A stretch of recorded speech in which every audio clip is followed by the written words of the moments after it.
Ani abbaan manaa kee abbaan sabkee bar haadha sabkee bariif hedduu amanamaadha. Ani akka nama habibti koo jaartii koo maarroo koo siin hin jenne waan koo siin jedhe. Saa waan koo jettee mana baafatte. Waan koo bareedaa kana kasiif kenne ani waan koo namni waan ofii jaallate waan akka ofiitti jaallatu tokko waan koo jedhe. Tamam. Kanaafiyyuu wanti waan ka'u namni waan jaallatu tokko waan koo jedheetiin iyyaan wanti kana caale hin jiru. Kanaafiyyuu atillee koomentii fi ergaa faaxiiwwan adda addaa si barreessan kana hordofteetiniin. Faaxiiwwan kun na baasu maal beekamu yookiin sitti furdadhe yookiin sitti qal'adhe yookiin sitti fokkise. Dhugumaa sababa addaan fagaachuutiin namni faaxiiwwan mudannoo adda addaa qaban jiraachuu ni malu. Kanaafiyyuu namni hundi akkasitti miti. Namni jireenya biyya baqaat irratti ilmaan akkana jiru kana waliin hore waan biraa yaadu ani immoo kaayuma kiyyaayyuu miti wanti akkasii. Ammayyuu yaa rabbati kaayoo kee hin godhini ijji keessa namalee lafan argin jedhee yeroo hunda du'aayii godhadha. Durumaayyuu argu ijji keessa. Hin beekamanii shakka kan nama hin beektan ta'an nama amanuu shakka nama inni naaffaa guddoo qaba. Raahilii fi dursaan namni akka adda addaatti yaada malee Raahel tana namni furdina isii ilaalee tiniin guddina isii ilaalee mucaan immoo Raaheliin furdina isii ilaalee durgummaa qabaachuu fi dhabuu isii ilaalee Raahel durgummaa dhabdus doolaara furdaa qabdi doolaara furdaa rabtaa qabdi akkuma fuula ishii san kanaaf hojii irratti maa cimtu Raaheliin mucaa irratti argee tiniin akkatti jala fiigee tiniin kufee ka'aa jira haadha dursaa atillee obsii. Assalamu alaikum ashama arkafune kabajamtoota furdoftoota waan koosho jirtu bakka jirtutti nageenya isin qaqqabu. Egaa yeroo baay'ee mana keessatti na agartu manuma keessa taa'ee akkana qaaqaa oola. Har'ammoo guyyaa Jumaati. Keessummoota hedduu wajjin dhufee jechuudha yeroo baay'ee akkuma isin jedhee kophaa kiyya mul'adhaa kophaa kiyyallee har'ammoo maatii wajjin na cinatti abbaa sabkee bariif sooretti argama. Asitti immoo sabkee barta argama. Salaamu gaafadhu. Shama assalamu alaikum warahmatullahi wabarakatuh. Akkam nagaa jirtu hordoftoota fi kabajamtoota waan koshoo. Bakkuma jirtanitti nageenya rabbii qaamni irraa madda isin qaqqabu isiniin jecha garuma waan kottiin isin deebisaanii waan isin jettu hundumaayyuu isinirraa dhageenya. Har'a yeroo baay'ee illee isaan hin baasanii naan jedhanii jiran beekta. Maalidha? YouTube irratti odin baasanii abbaa sabkee barsirraa fudhatanii jedhani yaa qiyaama yaman kana keessa ka beekamedha. Haa ta'uuti ati soo namni si fudhatee moo deemtaare nagattee deemoo sontanitti ani fuulummaan kiyyaayyuu nama sooshaal miidiyaaf ta'u miti. Isa hin ta'a godhi. Ani siin fudhatamee jira maangoo namni biraan fudhachuu hin danda'u. Akkanuma jechaadha waa ka hojjetaniiti haa ta'u garuu. Maashakii wayiitti jira moo? Yeman keessa gaawaa maaltu waan nama amansiisu maaltu jira jechuudha. Yeman kana keessa waan hunduu ulfaataadha ni beekta. Hundaafiyyuu rabbi keeree haa godhu. Yaa ati sooshaal miidiyaa akkuma beekamu yeroo baay'ee fayyadamtu yeroo kee irra guddaa kan itti dabarsitu hojii irratti. Anis egaa yuutuuba kana gizee tokko yaa oolumanii hojjedha. Hundallee quba hin qabdu muraasa quba ni qabda. Waggaa darbe piraankii wayii na gootee turte yoo yaadatte maanis biyya galii naan jetteeti. Ani yeroo baay'ee yaa si dararaa isoo galee biyya haadha kiyya soon argee waan akkasii jedhaa miti. Kanaafiyyuu atillee ijoollee kee fudhuu galii ani hojjedhee sin gargaaraa naan jettee turte. Asirratti immoo ani si gatee galuu hin barbaadu. Akkuma nifati irratti haasofne hordoftoonni kiyya sigaa akka maatiitti ka fudhatamanii jechuudha. Hordoftoonni keenyas maatiiwwanii waan nu goonu hunda nu argani. Keessattuu anafaa jechuudha. Yeroo baay'ee baheen hin qaaqaan iyyaa oolaa waa'ee abdii kana waa'ee hajjii waa'ee caaltuu kana. Kanaafiyyuu hunda'u waa'ee caaltuu fi waa'ee hajjii fa'aa waa'ee abdiillee keessattuu waa'ee abdiillee namni maqaan naan jedhee jira dhugaa dubbatuudhaafi.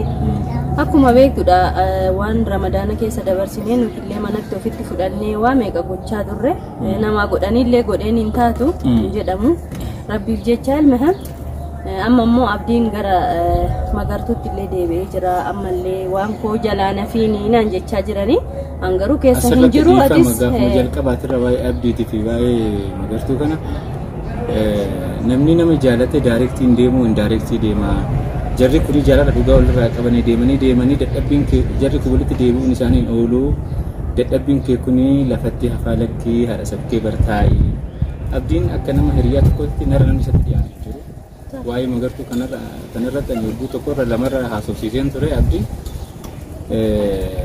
afaanin hin jaaladhu hin fedhu jedha garuu immoo akka sirriitti jaallatu ani keessatti argee jira jecha amma mul'ate amma kanaaf ani gabaabumatti maal jechuu barbaade ijoolleen ammallee abdii irra laalinii jaalatee miti jettaniif ani keessa hin jiru siniin jechuu barbaada sumaanis innaa gara kiyyatti ogguun deebi'u amma abbaa sabbuu keenya ummanni akka jechaa jirutti abbaan sabkee bar waan fedhe yoo siin jedhee akka isa gattee akka hin deemne naan jedhan kanaafoti maaliif iyyuu akkuma siin jedhe gaa waraabessatti foon hin fe'an jedhan yoo si gatee deeme amma dhiironni yeroo baay'een jettanii ani ishii haadha manaa kiyya malee maal malee sa'aatii miti sakandii keessatti namni waa baay'ee balleessuu danda'a jechuudha akka waa tolchuu danda'ullee waa balleessuus akkasuma kanaaf iyyuu ka amma sitti murtaa'ee jira jechaadha uummanni ijoolleen dhugaa dubbatuudhaaf hordoftoonni waan koshoo hundi keessanuu hedduu galatooma jechuudha harka dhibba keessaa dhibba jechuun hin danda'a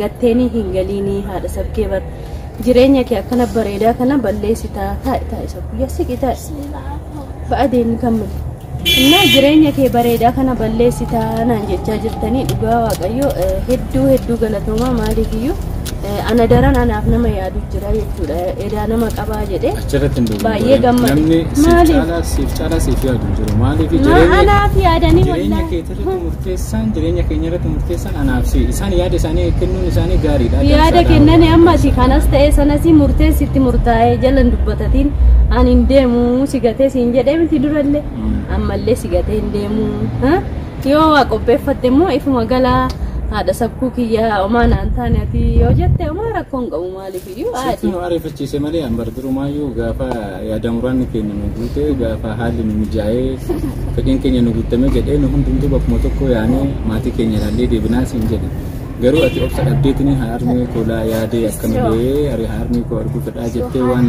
ariifatteef malee anis jaalala siif qabuu fi ilmaan kiyya qaburraa kan ka'e isinirra addaan ba'uun fedhu garuu haalli jiruuf jireenyaa kun addaan nama baasa namni immoo walii amantummaadhaan amanamummaadhaan addaan fagaatee biyya adda addaatirrallee taa'ee wajjin jiraatu ana amanamummaa kanan fedhu tiree yaman kana keessatti amanamummaaf jinniin waan hin jirreefu شوف وري سوشيال ميديا رجلن كوني جراتوتا في وكم بقتوتا أورمو بيا كان كيس جامعة هابل لسمله نموني تجمعون نموني غارين background ani kamera irratti hin mul'anne jireenya isaanii jireenya dansaa jiraatan hedduutu jira beeku.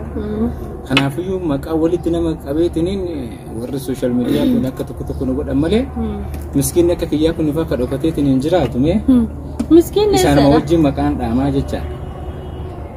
Tamam. Miskiin ne isa jira abbaa sabku miskiin illee hin jiruuti. Haa ta'u egaa jettani sanas ta'e kana ka boolla seentuu eessas deemtani si jalaa hafaan jiru. Ani abbaan manaa kee abbaan sabkee bar haadha sabkee bariif hedduu amanamaadha. Ani akka nama habibti koo jaartii koo maarroo koo siin hin jenne waan koo siin jedhe. Saa waan koo jettee mana baafatte. Waan koo bareedaa kana kasiif kenne ani waan koo namni waan ofii jaallate waan akka ofiitti jaallatu tokko waan koo jedhe. Tamam. Kanaafuu wanti waan ka'u namni waan jaallatu tokko waan koo jedheetiin iyyaa wanti kana caale hin jiru. Kanaafuu atillee koomentii fi ergaa faaxiiwwan adda addaa si barreessan kana hordofteetiniin. Faaxiiwwan kun na baasu maal beekamu yookiin sitti furdadhe yookiin sitti qal'adhe yookiin sitti fokkise. Dhuguma sababa addaan fagaachuutiin namni faaxiiwwan mudannoo adda addaa qaban jiraachuu ni malu. Kanaafuu namni hundi akkasitti miti.